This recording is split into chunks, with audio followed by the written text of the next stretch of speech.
नमस्कार साथियों, मैं योगेश चांडक, चार्टर्ड अकाउंटेंट और लाइफ कोच। आज ऐसे ही ख्याल आया कि कुछ बात की जाए लीडरशिप की। और मैं ये पानी पी रहा था जिसे हम जल कहते हैं, वाटर। तो मुझे कुछ ख्याल आए जो मैं आज आपके साथ शेयर करना चाह रहा हूँ कि हम इस जल से, इस पानी से, वाटर से बहुत सारे लीडरशिप लेसन सीख सकते हैं। ये देखिए, ये वाटर एकदम क्लियर है। A leader has to be very very clear. हमेशा उसे क्लैरिटी ऑफ थॉट्स रखना चाहिए, क्लियर फोकस रखना चाहिए, क्लियर विजन रखना चाहिए कि अपनी टीम के साथ में वो किस दिशा में कहां आगे बढ़ना चाह रहा है, तो वो अवेलेबल जगह अपने लिए बना पाएगा। So if he is clear, he can make space for himself in this competitive environment. तो लोगों को जब प्यास बुझानी होती है ना, तो वो पानी ही पीते हैं।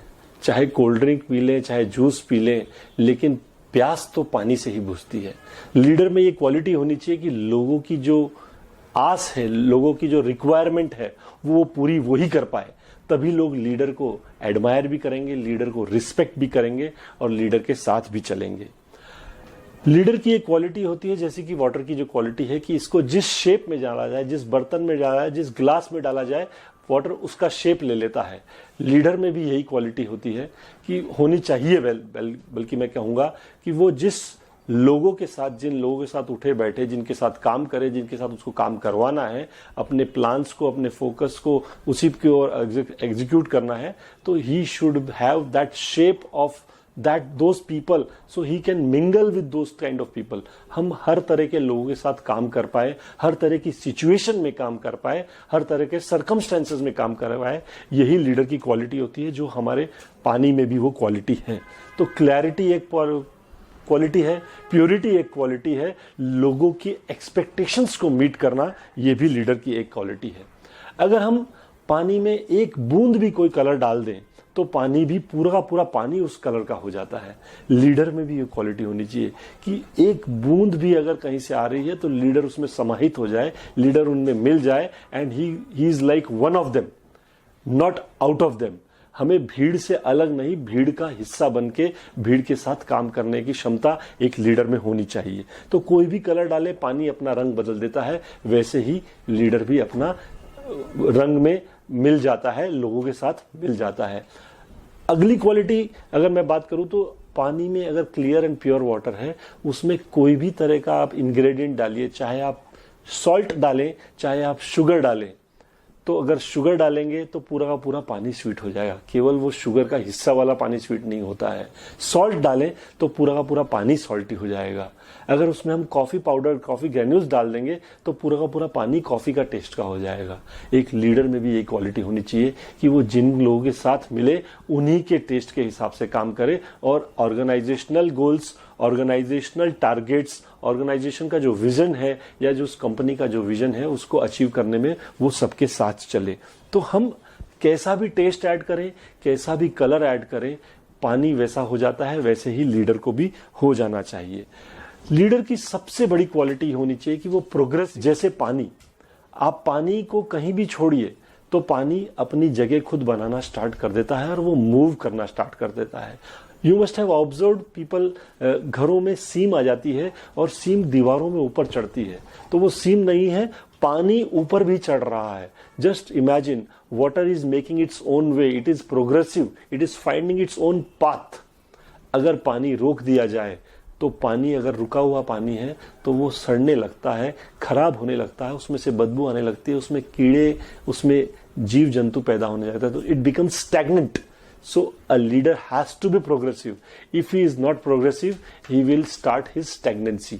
तो stagnancy leadership में नहीं आनी चाहिए, उसमें progressiveness आनी चाहिए। तो अगर हम ये सब qualities जो पानी में हैं और अपनी लीडरशिप एबिलिटीज में डाल लें, तो एक छोटा सा ग्लास ऑफ वाटर ने मुझे आज ये लेसन दिया जो मुझे आप सबके साथ शेयर करना था। लेकिन अगर हम कॉरपोरेट्स में काम करते हैं या किसी ऑर्गेनाइजेशन में काम करते हैं, तो मेरा ये अनुभव रहा है कि ये पानी ही हमें वहाँ पे भी सबक देता है कि 3 तरह के लोग होते हैं हर ऑर्गेनाइजेशन में। एक वो होते हैं जिन्होंने रिसेंटली उस ऑर्गेनाइजेशन को ज्वाइन किया है या रिसेंटली वो मेंबर बने हैं। एक वो होते हैं जो थोड़े पुराने हैं, 4 या 5 साल पहले से काम कर रहे हैं, और एक वो है जो बहुत बड़े, बहुत सालों से ऑर्गेनाइजेशन के साथ जुड़े हुए हैं और वो उस ऑर्गेनाइजेशन के सो कॉल्ड लीडर्स भी हैं। तो हमें इससे सबक मिलता है कि जैसे अगर हम बात करें पानी की, तो पानी की शुरुआत कहाँ से होती है? पहाड़ों से होती है। पहाड़ों से पानी गिरता है झरने के रूप में। तो जब झरने के रूप में गिरता है तो बहुत आवाज करता है, बहुत शोर मचाता है, बहुत तेजी से नीचे गिरता है। लेकिन जब वो पहाड़ों से प्लेन्स में आता है, धरती के आगे बढ़ता है धरती पर, तो प्लेन्स में आता है तो वो काम, स्टडी बट स्ट्रांग हो जाता है। तो हमारे जो 4 या 5 साल पुराने जो सदस्य होते हैं वो काम होते हैं, स्टडी होते हैं, लेकिन बहुत स्ट्रांग होते हैं क्योंकि उनको ऑर्गेनाइजेशन का नॉलेज होता है। वैसे ही वाटर हमें काम एंड स्टडी मिलता है जब वो रिवर बन जाता है, बड़ा नदी बन जाता है। फिर आता है कि ये रिवर जाता कहाँ है? Ultimately river is fresh clear pure water which goes and merges into the sea. Oceans में जाके मिल जाता है। समुद्र, तो समुद्र कौन है? समुद्र ऑर्गेनाइजेशन के वो पिलर्स हैं, जो वो लीडर्स हैं जो ऑर्गेनाइजेशन के कई सालों से जुड़े हुए हैं और शायद उन्होंने ऑर्गेनाइजेशन को स्टार्ट भी किया है। तो ऐसे पानी, ऐसे लीडर्स में समाहित हो जाता है रिवर का क्लियर एंड प्योर वाटर, और सब मिल जाता है। हमें ये डिफरेंशिएट करना मुश्किल हो जाता है कि सी वाटर कौन सा है और रिवर वाटर कौन सा है। तो ऑर्गेनाइजेशन में लोगों को साथ लेके चलने के लिए हमें झरना, नदी और समुद्र, इस 3 तरह के लोगों से टैकल करना होता है। और इन 3 तरह के लोगों को अगर हम ध्यान दें, तो अगर हम ध्यान देंगे तो वो हमारे साथ काम करेंगे। क्योंकि अगर नदी ने अपना तट छोड़ दिया तो बाढ़ आ जाती है, समुद्र ने अगर उफान ले लिया तो सुनामी आ जाती है। तो हम इन सब बातों का ध्यान रखेंगे तो इस छोटे से पानी से हम बहुत सारे सबक अपने लाइफ में ले सकते हैं, जो हमें लीडरशिप के लिए, हमें ऑर्गेनाइजेशनल ग्रोथ के लिए, ऑर्गेनाइजेशन को आगे ले जाने के लिए बहुत बहुत काम आ सकते हैं। So I think water gives us a big lesson. बहुत बड़ा सबक पानी हमें सिखाता है कि लीडरशिप कैसी होनी चाहिए और लीडरशिप को आगे कैसे बढ़ना चाहिए, लोगों को साथ लेके कैसे चलना चाहिए और उसमें क्या क्या टैलेंट और एबिलिटीज डेवलप करनी चाहिए।